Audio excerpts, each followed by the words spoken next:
Well, after years of fighting unionization efforts by workers, Starbucks seems to be changing their stance. All right, Fox 5's Richard Giacobbe has more on the new agreement that will see talks begin between the coffee giant and Workers United. Finally! Baristas taking to Instagram to show their rejoice after years of Starbucks employees campaigning to get unionized and accusing the coffee giant of violating labor laws hundreds of times.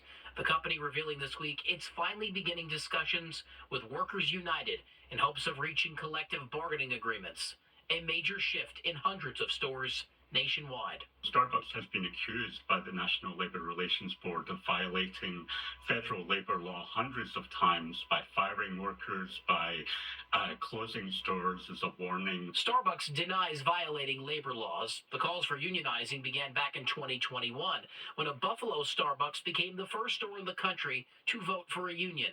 Under its new CEO, the coffeehouse chain seems to have finally relented to restart bargaining. Experts reveal that unionizing stores will be a major shift for Starbucks, especially when it comes to branding. It's actually, a force of people that, that have a voice, that if they're unhappy with Starbucks, it has enough weight that it could make an impact on the brand. In a statement, Starbucks says, quote, "We are deeply committed to restitching the fabric of the green apron for all partners at Starbucks." Workers United tells us, quote, "As a sign of good faith, Starbucks has agreed to provide workers represented by Workers United with credit card tipping and benefits announced by the company in May of 2022. If Starbucks went on strike and people didn't have caffeine, I think our economy would ground to a halt.